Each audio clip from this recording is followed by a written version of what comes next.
जंगल में सन्नाटा फैला हुआ था, क्योंकि ठंड का मौसम शुरू हो चुका था।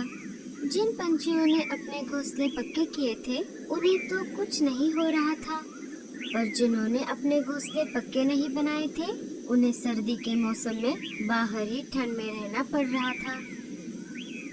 अजी, दरवाजा लगा लीजिए। एक तो आपने हमारे घोंसले को इतनी बड़ी बड़ी खिड़कियां बनाई है और ऊपर से ये बड़ा सा दरवाजा भी खोल कर बैठे हो। इससे अच्छा तो हम बाहर खुले में ही अपना घोंसला बनाते। अरे गोरी, बाहर हल्की बर्फबारिश हो रही है, मैं उसी का मजा ले रहा हूँ। आओ, तुम भी बाहर आ जाओ। रहने दो। आप एक काम करो, आप घोंसले के बाहर चले जाओ और जो मजे लेने हैं ले लो। ऐसे हमें ठंड के मजे ना दो। कालू बाहर चला जाता है और बाहर से घोंसले का दरवाजा लगा देता है। इधर रानू चिड़िया लाडो चिड़िया के पास आ जाती है। रानो, क्या हुआ? क्या बात है? लाडो, मैं मेरे माँ और पिताजी के पास कुछ दिन रहने के लिए जा रही हूँ। यहाँ ठंड बढ़ गई है। पर रानो, तुम्हारे माता पिता तो बर्फीले पहाड़ों पर रहते हैं ना, तो क्या तुम्हें वहाँ पर ठंड नहीं लगेगी? अरे नहीं नहीं, वहाँ मेरा परिवार बर्फ के इग्लू घर में रहता है। लाडो, तुम ऐसा क्यों नहीं करती? तुम भी चलो मेरे साथ, हम कुछ दिन वहीं पर रहकर वापस आ जाएंगे।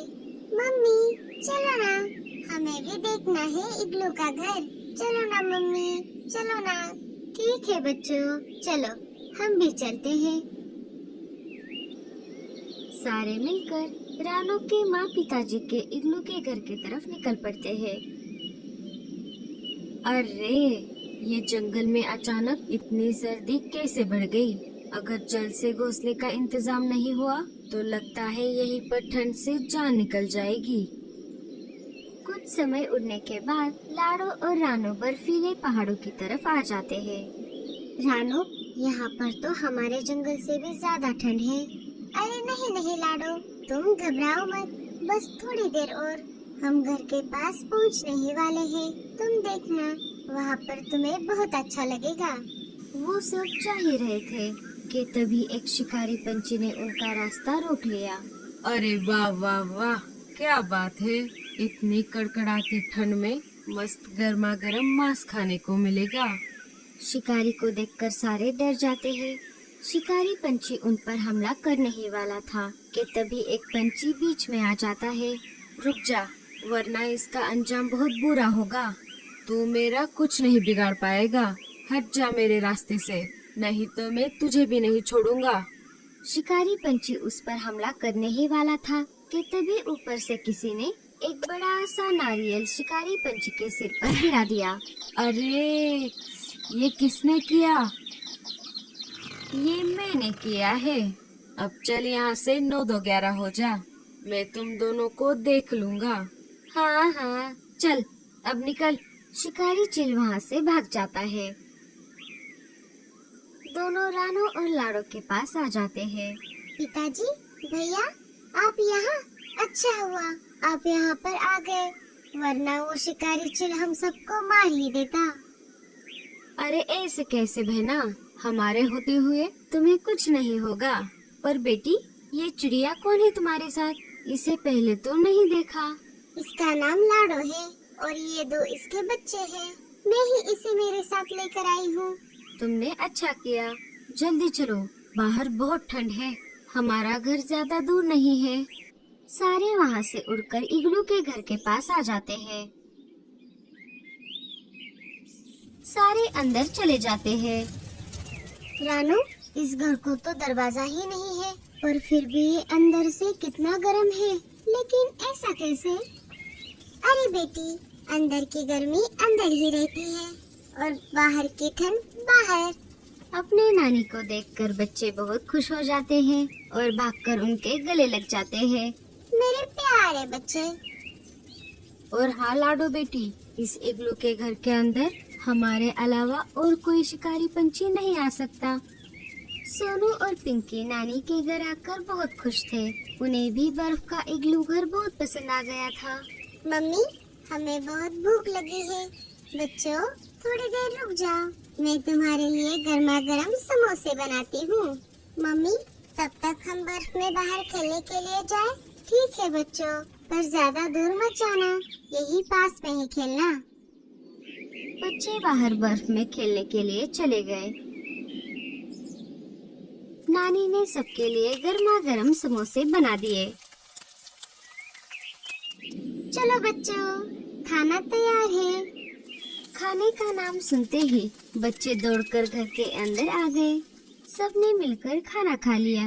नानी के हाथ के समोसे खाकर बच्चे बहुत खुश हो गए। अब तुम सब आराम करो, हम बाहर आग जलाकर बैठे हैं। नानी और रानू ने मिलकर सूखे घास का बिस्तर लगा दिया। सारे इग्लू के घर में सो गए। बाहर बच्चों के नानू और मामा आग जलाकर बैठ गए। रानू और लाडो उनके पास आ जाती है। बच्चों, तुम सोए नहीं अभी तक? नहीं पिताजी, हम ये सोच रहे थे क्यों ना हम हमारे जंगल में ऐसा ही इग्लू का घर बनाएं। हाँ हाँ, क्यों नहीं, जरूर बनाओ। पर बच्चों, इसे बनाने में तो बहुत मेहनत लगती है और बहुत परेशानियाँ भी उठानी पड़ती है। भारी वजन के बर्फ के टुकड़े उठाने पड़ते हैं, उनको एक के ऊपर एक रखते हुए जाना पड़ता है, तब जाकर बनता है बर्फ का इग्लू घर। लाडो, अगर हमारी कोई मदद करेगा तब हम हमारा बर्फ का इग्लू घर जरूर बना सकते हैं। कुछ दिन ऐसे ही बीत जाते हैं। माँ, ये 4-5 दिन कैसे बीत गए हमें पता ही नहीं चला। अब हमें चलना होगा, जंगल लौटकर हमारे नए घोंसलों का इंतजाम करना होगा। और थोड़े दिन रुक जाओ बच्चों, वैसे भी तुम तो बहुत दिनों बाद आई हो। नहीं माँ जी, हम फिर कभी वापस आएंगे, पर अब हमें चलना होगा। बच्चों का स्कूल भी है, ज्यादा दिन छुट्टियाँ पड़ जाएगी तो बच्चों की पढ़ाई पर असर हो जाएगा। बच्चों का घर जाने का मन ही नहीं कर रहा था, लेकिन उन्हें स्कूल की पढ़ाई भी पूरी करनी थी। सारे अपने घर की तरफ निकल पड़ते हैं। अच्छा, तो तुम वापस जा रहे हो। अब मैं देखता हूँ कि तुम्हें कौन बचाएगा। बच्चों, अब तुम यहाँ से जा सकते हो, जल्दी वापस आना। बाय बाय नानू, बाय बाय, हम जल्दी वापस आएंगे नानू। सारे अपने जंगल वापस आ जाते हैं। रानो, क्यों ना हम भी इग्लू का घर बनाएं? हाँ लाडो, लेकिन हमें किसी की मदद लेनी होगी। वो दोनों बातें कर ही रही थी, तभी भूरा कौवा वहाँ पर आ जाता है। अरे भूरे, तू यहाँ पर क्या कर रहा है? मैं इन लकड़ियों से घोंसला बनाने वाला हूँ, पर ठंड इतनी ज्यादा है कि मुझे लकड़ियाँ ढूंढने में बहुत परेशानी हो रही है। मुझे और लकड़ियों की जरूरत है। भूरे, तुम ऐसा क्यों नहीं करते? घोंसला बनाने में हमारी मदद करो, और तुम्हें लकड़ियाँ ढूंढने की भी जरूरत नहीं है। क्या? पर हम घोंसला किस चीज का बनाएंगे? हम बर्फ का इग्लू घर बनाएंगे। बर्फ का इग्लू घर? मैं समझा नहीं। भूरे, तुम बस हमें बर्फ उठाने में मदद करो, बाकी का काम हम देख लेंगे। जैसा रानू और लाडो ने बताया, वैसे भूरा बर्फ को लाता और जैसे जैसे वो बताती वहाँ पर बर्फ को रख देता। शिकारी चील उनका पीछा करते करते जंगल में आ गया। अच्छा, तो तुम दोनों यहाँ पर हो। इधर तीनों ने मिलकर बर्फ का इग्लू घर तैयार कर दिया। कुछ ही देर में भूरे का भी इग्लू घर बनकर तैयार हो गया। तभी वहाँ पर गोरी और कालू कौवा आ जाता है। अरे वाह, क्या घर बनाए हैं! क्या हम भी ऐसे घर बना सकते हैं? हाँ हाँ, क्यों नहीं। अगर कालू मदद करेगा तो हम आपकी इग्लू घर बनाने में जरूर मदद करेंगे।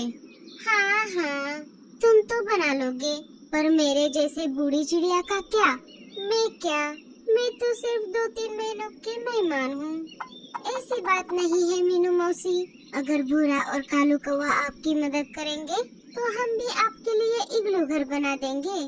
एक एक करके सारे पंछियों ने इग्लू के घर बना दिए। इधर शिकारी चिल जंगल में आ जाता है। अरे भागो शिकारी पंछी, अरे भागो, छुप जाओ। सारे अपने अपने इग्लू के घर में छुप जाते हैं। शिकारी चील एक एक करके इग्लू के घरों को अपने चोंच और पंजों से तोड़ने की कोशिश करने लगा। अरे ये क्या? ये बर्फ के घर तो बहुत पक्के हैं। मैं एक काम करता हूँ, बाहर ही पंछियों का इंतजार करता हूँ। पंछी अंदर मस्त गरम बैठे थे और इधर चील ठंड में ठिठुरते हुए बैठा था। रात भर ठंड में बैठने की वजह से शिकारी चील बर्फ में जम जाता है। सारे पंछियों को शिकारी चील से छुटकारा मिल जाता है। कैसी लगी आपको हमारी कहानी? हमें कमेंट्स में बताएं और लाइक, सब्सक्राइब एंड शेयर जरूर करें। शुक्रिया।